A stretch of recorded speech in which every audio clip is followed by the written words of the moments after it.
Good morning, good afternoon, good evening, wherever you are in the world. Thank you for joining me for this week's edition of the SMIE Consulting Midweek Roundup. It's Wednesday, April 30th, 2025, and today we're going to be answering 3 questions we've been hearing from international educators over the last 7 days. And what a 7 days it's been. We'll talk about the main news stories and how that impacts the questions that we're asking today in a minute. But I first want to say thank you to all of you who have been subscribing to our newsletter that comes out on Mondays. There are 2 forms of that newsletter, either through our website at smieconsulting.org/subscribe. And you can go to the subscribe tab on that page, enter in your details, and get the email version of the newsletter delivered to your email inbox on Monday morning at about 9 o'clock Eastern Time. There is also a LinkedIn version to the newsletter, and that is available at about 8:30 in the morning, depending on how LinkedIn decides to send it out. Sometimes it's a little later, sometimes it's earlier, but at 8:30 a.m. Eastern on Mondays, you'll get the LinkedIn version.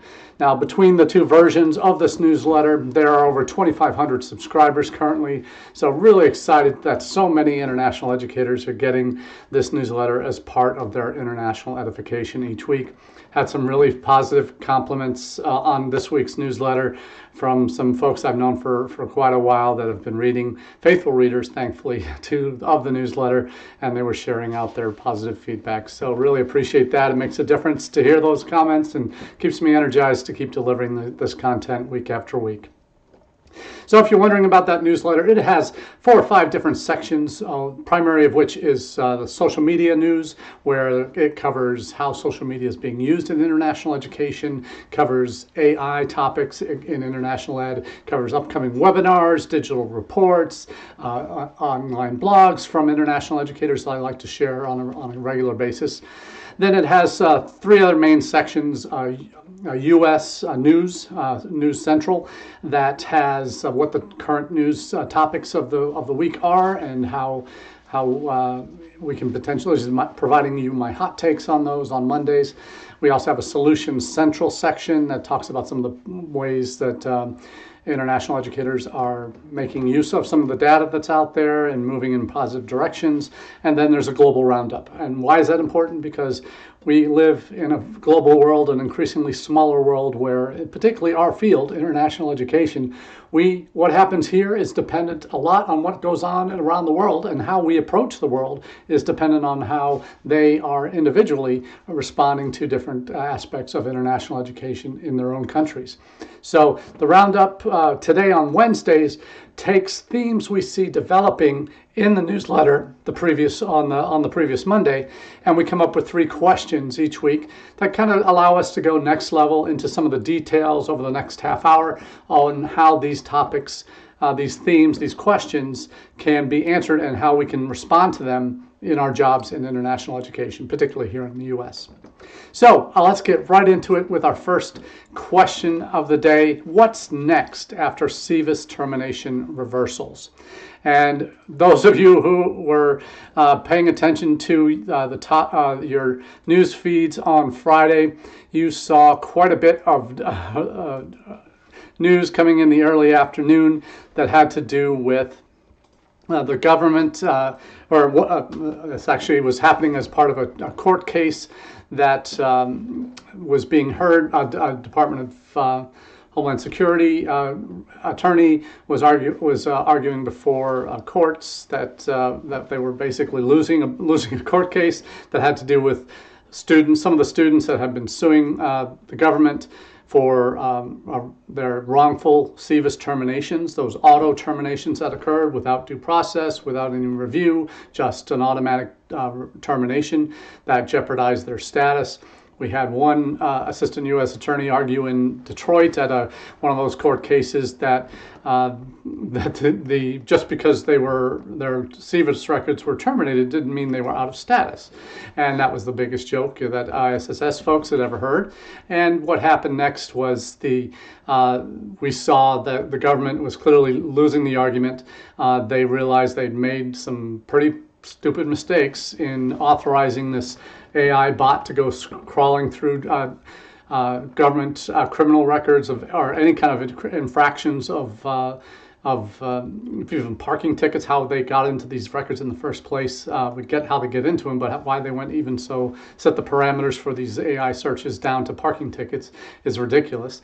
That SEVIS, the SEVIS database tracks immigration status of students, whether they're maintaining full-time studies, their work authorization, all of these things that are relevant to their status. That's what that database tracks, not whether they have a parking ticket or a speeding ticket, and as a result should be that might have been resolved and settled, or any court cases that might have been settled that were non-criminal in nature.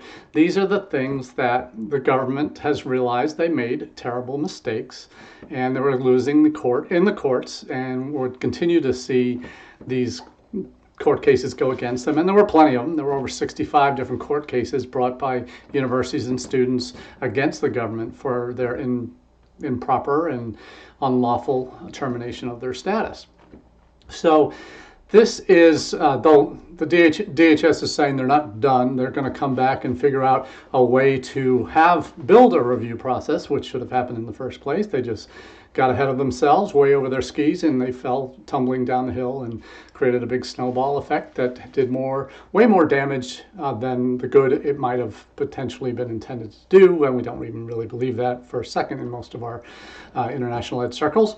So we see the government stepping back, reorganizing, and they've done this before in the first Trump administration. They did this after the travel bans got knocked back by the courts. They came back and rejigged them and put in exemptions for students and other things that NAFTA and other advocates for international education argued for. So we see government kind of going back and figuring out, and there may well be legitimate ways where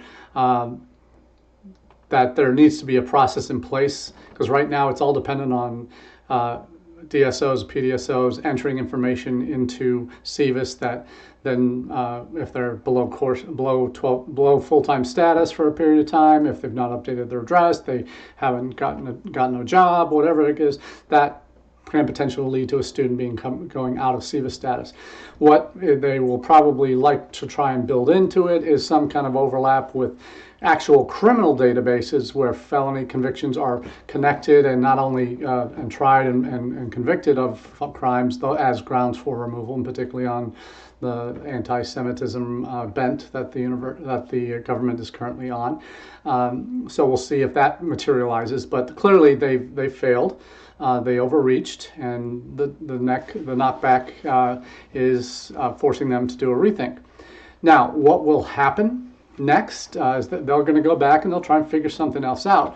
But what we are left dealing with, particularly on the recruitment side, international student recruitment, international student admissions, international enrollment management in general, we're dealing with the reputational damage that has been done, because the unpredictable and the unforeseen nature of this change, these auto terminations that were clearly wrong, has damaged the U.S.'s reputation around the world in certain countries. Not all countries, and this is the peculiarities of how international education functions in this world and how the U.S. is viewed.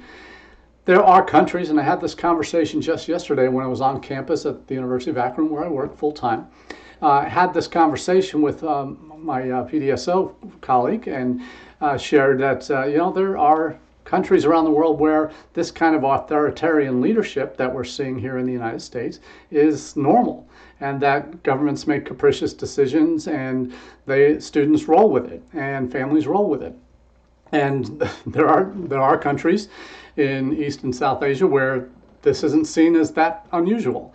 There are countries in the Western world, in Europe, Australia, New Zealand, Canada, obviously, that are particularly offended by what the government has done, and they've reacted very, very much against the current government in the United States. So The damage is and will continue to be done as long as this government takes actions that are not based in law, that are based on capriciousness and a fervent anti-immigrant sentiment that has gripped the hold of the administration, particularly by some senior White House officials. And no naming names, but his initials are SM.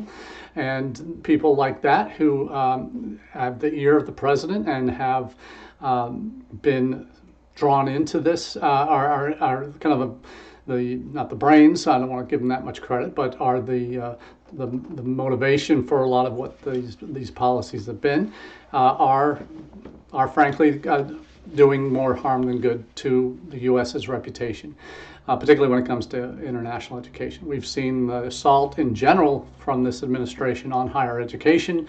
A lot of higher ed leaders have been afraid to speak out, particularly at public universities, but in red states especially.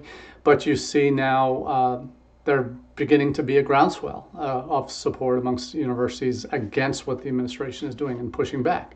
And the pushback has happened and led to these reversals of the SEVIS terminations. So what will happen next with these, it's still unclear. In terms of long-term impact, will it be forgotten in 6 months? Only if there's not something else that replaces it and causes further damage, like potential travel bans or various levels of travel bans from individuals from 43 countries that are been in the works for more than 2 months now, but haven't yet been released or made official. There wasn't any warning time with the SEVIS terminations. You would hope there'd be some warning time with these travel bans, particularly with the summer travel coming up for students. If their countries were on any of those lists, most of us are recommending don't travel because of the potential difficulties of getting back in or not being able to get back in at all. And that students are placed in a very difficult situation out of whether to stick or go, stick or twist. And this is something that we need to be sensitive to, and our international offices are dealing with these issues right now, and summer travel and what's coming next with the travel bans, if that actually happens before most of us leave. And that's going to be happening in the next 2 to 3 weeks for most of us. So we'll see what happens with these, what's next. And goodness knows it's not the end of what potentially would be coming. We've got 3 3/4 more years of this left to respond to. But a couple of articles I'd like to share with you today is an upcoming webinar May 7th, so a week from today at 2 p.m. Eastern, so right after the Midweek Roundup next week, is International Officers in the Hot Seat. It's a Chronicle webinar. Karen Fisher is leading, and support from Keystone.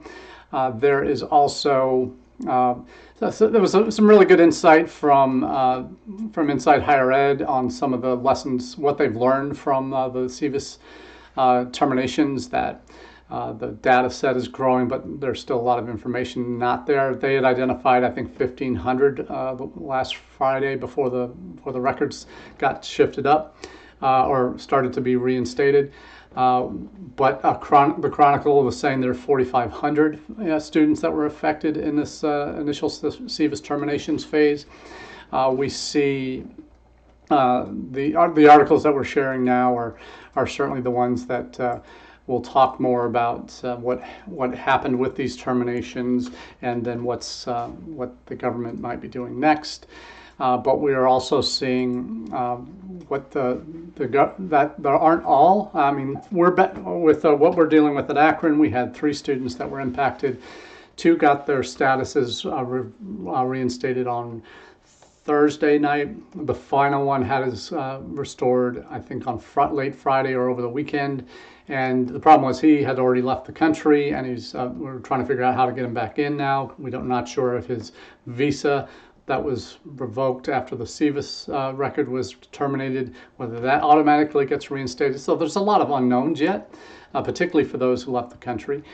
We had a student, one of the initial 2 that was reinstated on Thursday last week, was on OPT, and his OPT was restored as well. So there is some positivity there.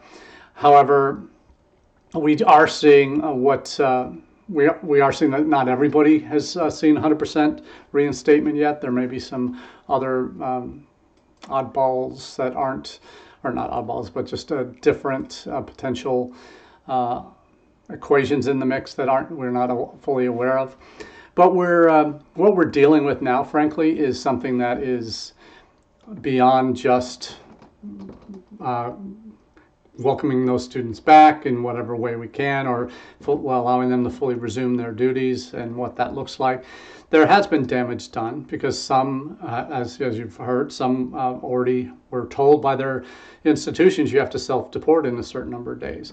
Others who decided to stay and fight it, they may have been prohibited from continuing classes. They may, if they were on OPT, they might have lost their job because of this SEVIS termination. So there are consequences. The cost of having to go home for those that left and potentially re-enter. Any other additional costs the students might have had to bear on campus. All of those are the unintended consequences of this reversal. That who's going to pay for that? The government's not going to do that. Not the way that we would hope that they would make up for their error, clear error, and reimburse students for the expenses. I'm sure there may be some lawsuits pending that might do that, but that should never have happened in the first place. Is the point, and I think that's something that as international educators, though we're grateful that these terminations have been reversed, we're dealing with students who have frankly lost a little bit of trust in the government. We're doing all we can as institutions, but are they seeing the real results? Are the students feeling it? That confidence return, that trust rebuilt? Is that really happening? The answer is probably no. Will it ever be 100% the same again? Probably not. And what we're dealing with is really a good segue into our second question today, and that is, do we do a good job calming students' fears? And when we talk about fears, this is something that fears are based on how a student perceives a given situation, impacts them directly. And my good friend and colleague, Rajika Bandari, also recently announced that she's won the John Hudzik Award, NAFSA Award, for outstanding international education contributions. Good friend, and so well deserved that she's achieved that award, and we'll get it at the San Diego NAFSA at the end of March, or excuse me, end of May, in just a month's time. But she wrote a column this past week for her company, America Calling, a take on the intersection of education, culture, and migration. That's her blog. That follows on from her successful book, America Calling, Foreign Student in a Country of Possibility. And the topic of this blog post from last week is the baggage you can't check, fear. And in it, she makes some very legitimate arguments that whether it's waiting for that visa appointment at the embassy, standing in line, and that fear that they have that their whole world could come crashing down if they don't get this visa.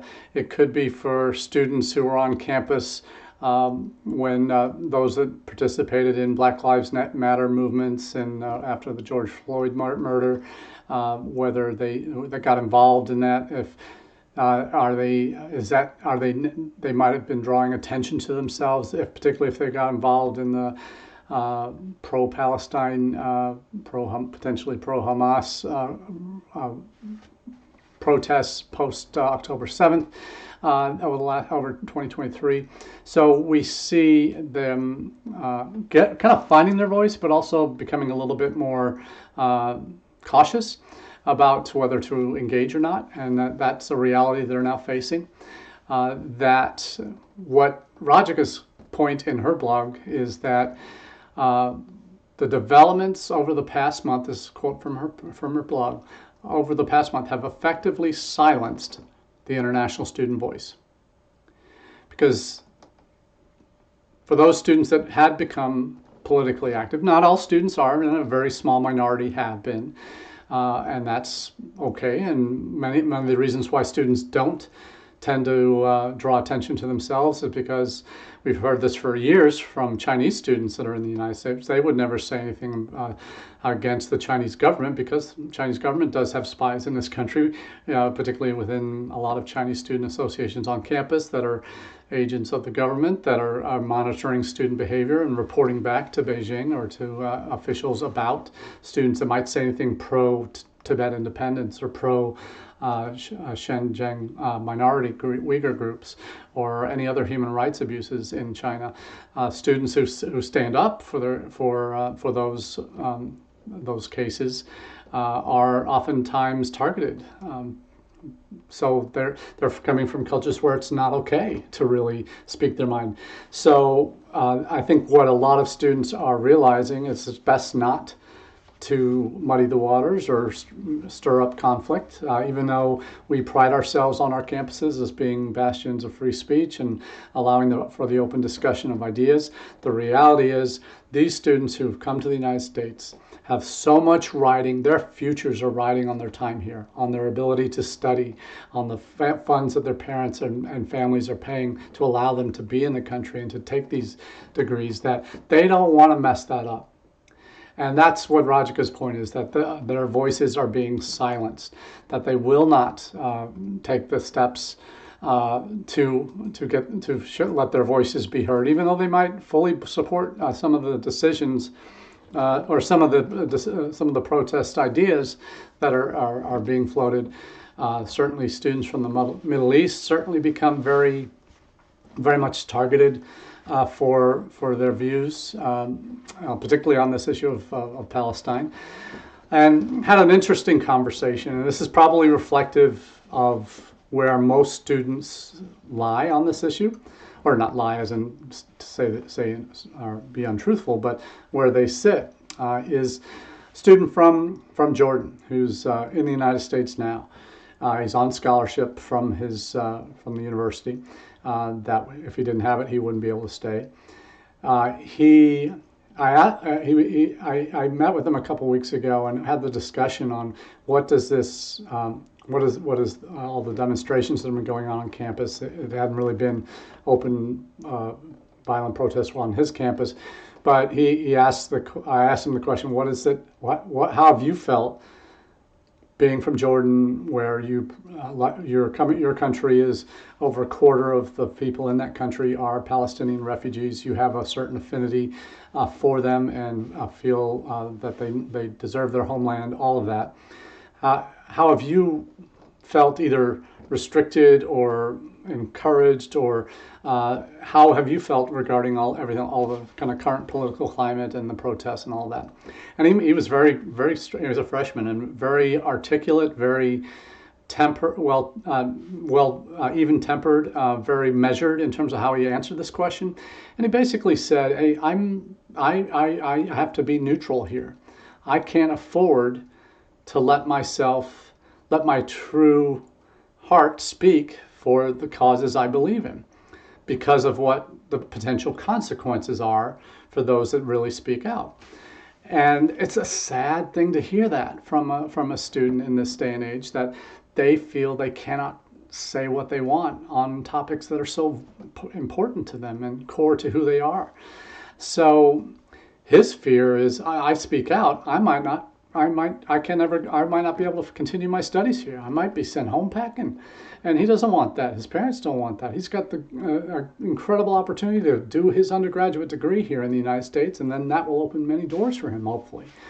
But he's really struggling, and he's made a commitment to not be political in this climate. And is it the ideal situation? No, we want him to be able to speak his mind. But if the government is acting as capriciously as it has been on this topic in particular, then it should not be a surprise that students don't want to talk up and don't want to say what they really, really feel. And probably, if they are practical, they should, until administration changes, until there's a legal ruling that says these are clear violations of free speech. These are things that the government cannot take these actions unless that's proven in a court of law and becomes standing policy and principle.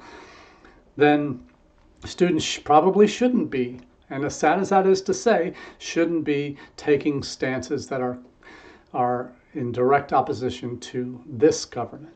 Is that always going to be the case? No. But this government has a very different approach to governing. And its approach to non-citizens is one that really alarms a lot of us.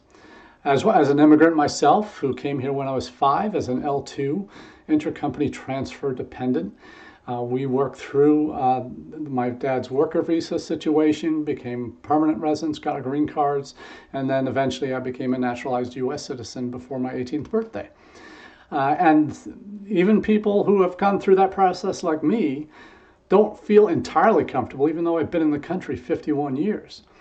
So we really are in a very uncertain state as a country now when it comes to things outside this country, and in terms of what's welcome, what's not welcome.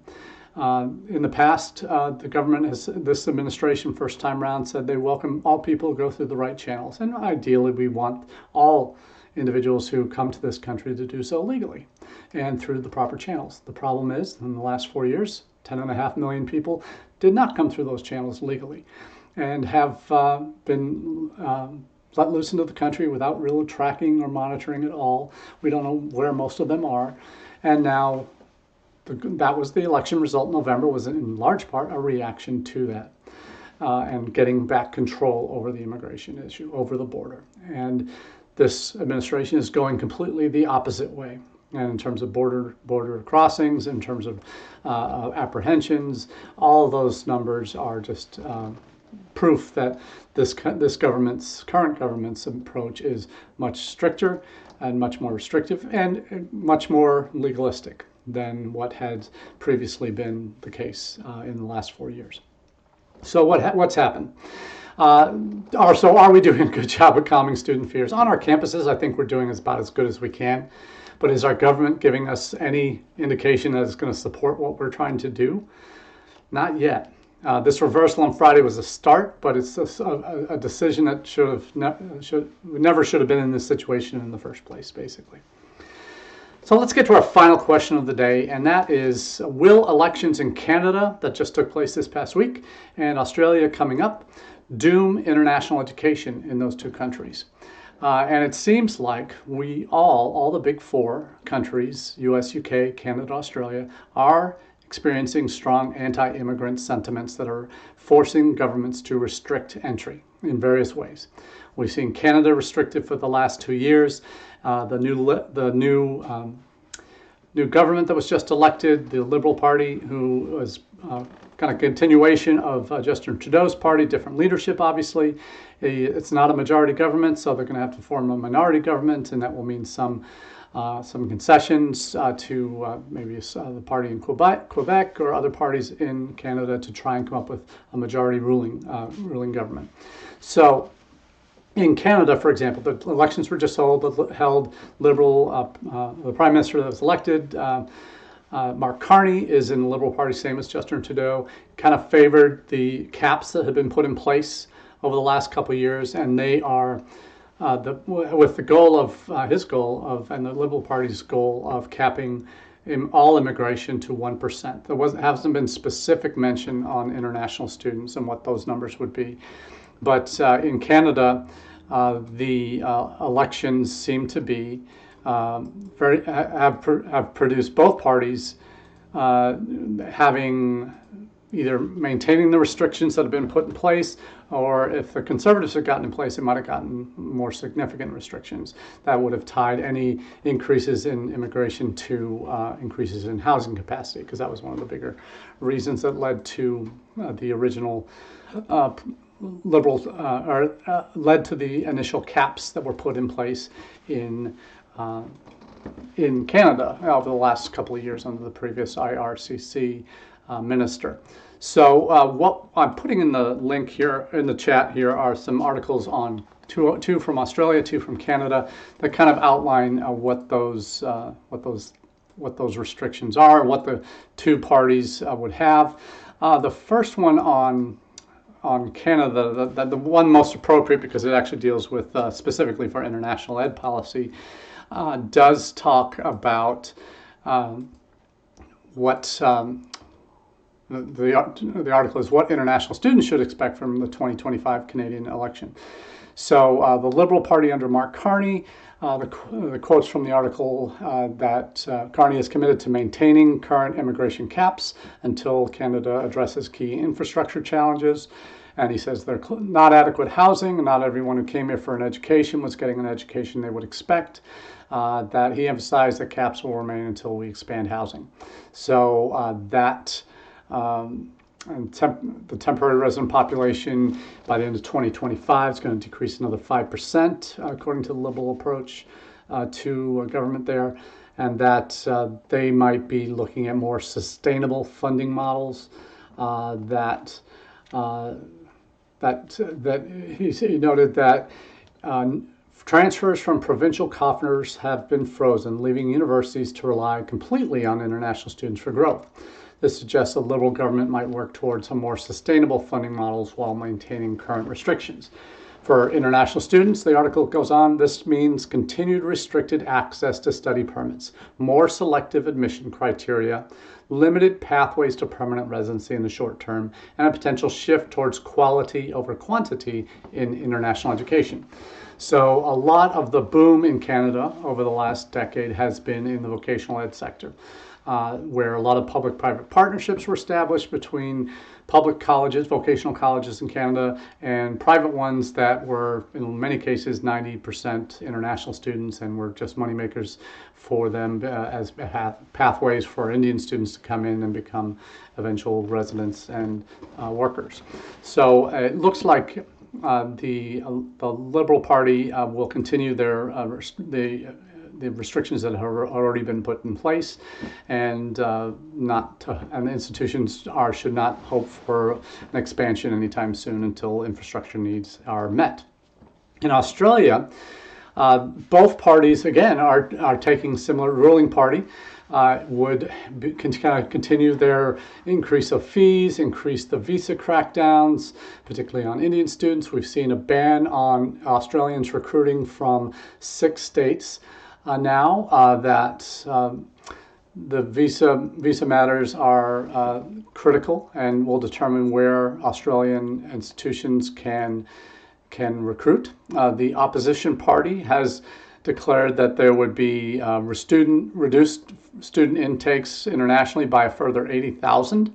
That will also ease the housing crisis and make home ownership more attainable for young Australians. So we see some very similar patterns to what's going on in Canada are playing out in Australia. This election, though, is yet to be determined, so that's coming up soon.